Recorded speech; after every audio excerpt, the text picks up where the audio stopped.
Welcome back to another series of Tune Up Tuesday. I have a very special guest with me today. Hello everyone, how you doing? Happy Mr. 2020. Harper is in the house. Hello. So, Kev's come in. You want a little bit of a tune-up today, Kev, don't you?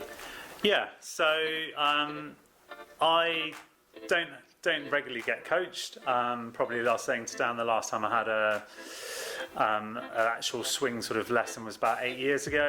I want to see where I am for 2020, and I have a few misses which I believe could be an equipment issue rather than technique. However, I'm just trying to capture a bit of data and then we'll go from there. Kev is a very, very good player, professional golfer, played to a very high standard, played a little bit of European Tour, Challenge Tour, and pre-season just wanted to come into the studio, have a little bit of a tune-up with me to just see where he is with his numbers. So let's get him to hit some shots, let's see what he's doing, let's look at his swing, maybe video a little bit, and then show you if there's anything that he needs to do to improve for this season.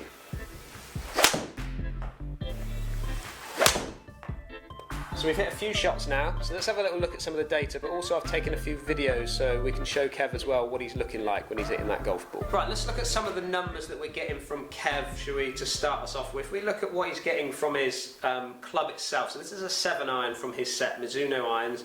He's spinning the ball at around an average of 6,600 revs on an average. He's getting 184 yards on an average carry from what he's getting from that iron. So pretty good numbers from there, but if we look at the actual data of what he's actually producing, he's getting 5 degrees angle of attack down on the golf ball. He's getting a path of 3.3 degrees in to out. His face control is very, very good, but his lie there you can see is like 4 degrees toe down, which I think is causing him a little bit of a problem when it comes to the dispersion of it. You can see he's moving everything out to the right hand side there. Let's now look at his golf swing and see if there's anything in that that can maybe look at improving how he's delivering that handle and that lie into the ball. Right, let's just look through Kev's swing. So always decent setup with Kev. Gets it a little bit across the line at the top, a very common thing for him to do that. As he starts to pull the club down, we're looking now at, is there anything in here that's going to start to see that lie angle be 4 degrees toe down? And you can see from where he is, his hands at address, which I measured out that yellow line, we can see by the time he gets into impact, his hands are quite a way above that yellow line at impact. And if we start to have a little look at his right heel, you'll start to see as he comes down into the golf ball, he'll start to lift that right heel up as he comes into the position there, which I think is causing his right hip to kind of thrust towards the ball fraction and then making his handle stand up a little bit taller. Right, Kev, we're going to work on something here, and it's more towards your right foot. Just get yourself set up to that ball.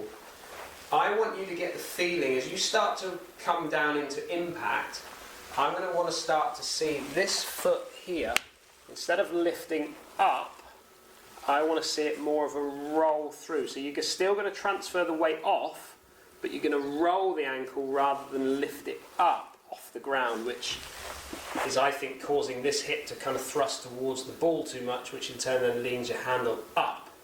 If we get that feeling of rolling more, you'll laterally transfer more this way, turning into your left hip, which will hopefully keep your handle just that little bit lower on the way through. Right, we're going to get Kev to hit a few shots like this. We're going to record the numbers and then show you what he's then doing with that, and I'm also going to take a few swing captures as well, just so we can see from a visual point of view.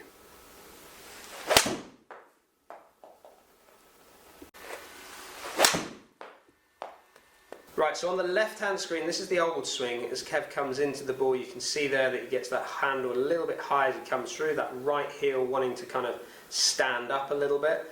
Now as we look at the right-hand swing, as he starts to work his way through, all very similar. I'm happy with what he's doing here. It all feels good to him.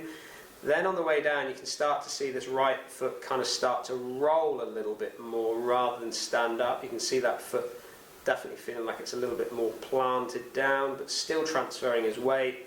And then as he gets into impact, I'm definitely seeing a difference in the way in which he's getting that club a little bit closer to that line on the way through. Let's look at his numbers now to see what he's getting from his actual lie position. Right, first things first, how did that feel to you? Different?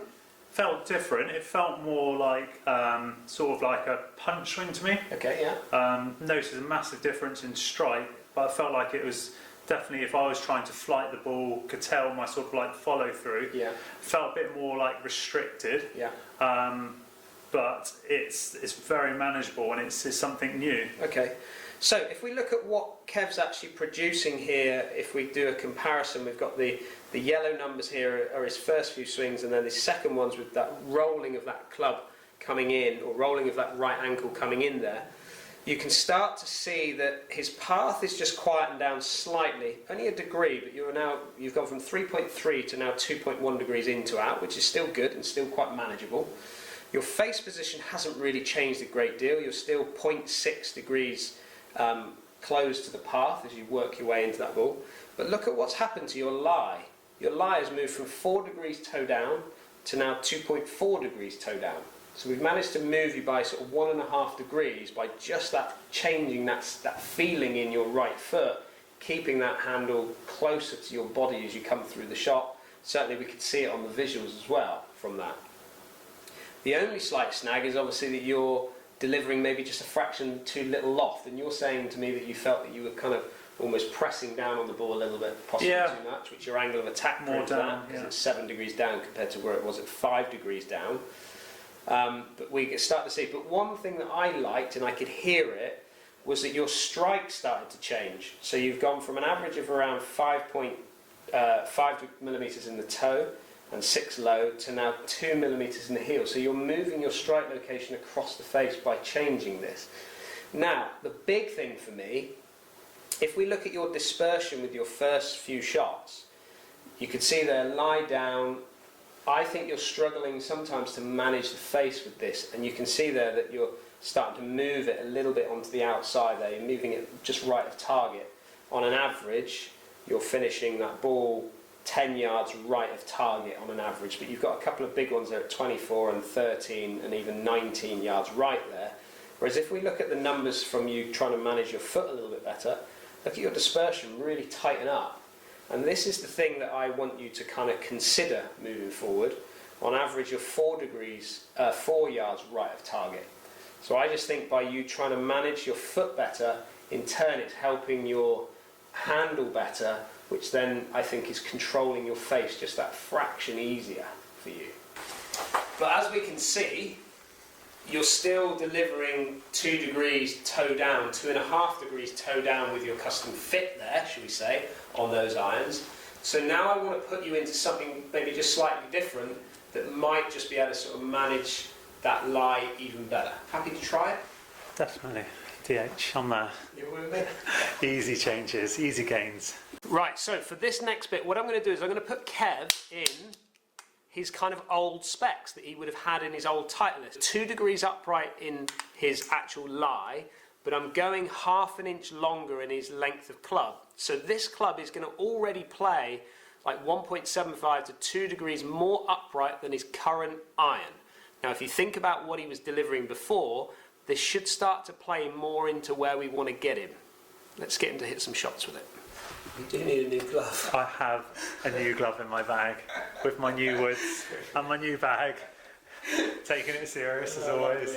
Right, tell me what you think about that club now. When you look down at it, is it looking or feeling any different to you? Lengthwise, it doesn't feel any different. Okay. I know there is a difference because you've told me it actually is 1/4 inch longer. Yeah. So that's going to affect it playing. Yeah. The big difference I notice is the lie. So at address pre-swing here, it looks a lot more toe up. Because obviously this is a whole new feel for you, I want you to give me 2 swings, okay? I want you to hit it your way, where you feel that everything's normal, all right? So you just don't think about what we talked about with that right foot position rolling in. I want to get some numbers with that, and then I want you to get the feeling of rolling that in from there. Okay, so we're going to go through this process. So you're going to hit about 10 shots with this, 5 shots with each position, all right?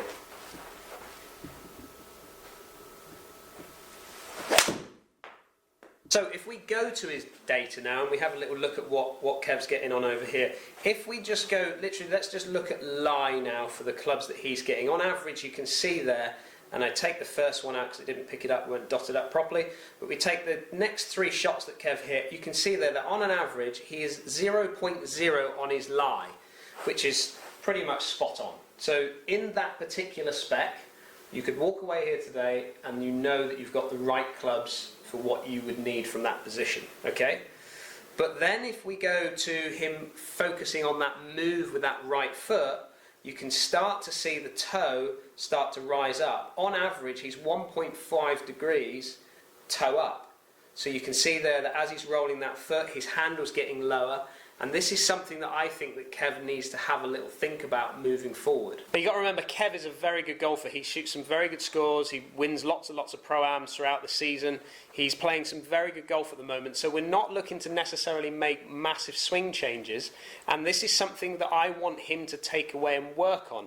I think it's something that I want him to take to the golf course, hit some shots where he's feeling both those moves, and just see what's happening to the golf ball when he's out on the golf course. Are you happy with what we talked about today? It gives you a bit of an idea on what you've got to do moving forward? Yeah, well, like you said, we've got a couple options now. Yeah. The very easy option is, as soon as you put me back into my old Titleist fit, Yeah. it transformed. We got pretty much, well, I think we did get a 0 lie, Yeah, we did. dynamic lie, which is unbelievable. So when we're looking at data to start off with, I've got the dilemma of do I change my equipment now? Yeah. Which is an easy fix. I can play tournament golf with my new clubs, not worrying about any swing change. Yeah. Or do I think about the swing change and correct it, manipulate my dynamic lie through the swing change? What I'll probably do is change my irons and see if my strike improves as a consequence of the new fitting. So for me, I love what we've just worked on here with Kev. I think it just opens his eyes a little bit to the fact that, you know, having the right equipment is key, especially for a player like Kev. I think it's very important when you're playing to the high level that he plays at. You know, there's no excuse to not have the best equipment in his bag that he can afford at that particular time. You know, if he does well in a tournament, he's going to win enough money to be able to cover the set of golf clubs. So from that point of view, I want to make sure he's in the best kit. On the same scale, as I think that he could help his game by making those small adjustments that we've made, and I think with a little bit of work and a little bit of practice, he would certainly be able to sort that out pretty quickly, and I think his dispersion would sort of just tighten up a little bit better with his iron play. I've played so much golf with Kev over the years. You know, he's always been a quality ball striker. His iron play has always been superb, so this is such a small change for him, but I do think long term it would only help his game. Let me know, put your comments down below. Is this something that you've kind of done yourself? Are you a player that struggles maybe with high handle position? Definitely give it a go with rolling that right foot in. See, so many players want to lift that heel up, sort of kick the hip towards the ball. It does not help that delivery and that dynamic lie as you come into impact. Thank you very much for watching the Tune Up Tuesday. We look forward to catching up with you again soon. And don't forget to subscribe.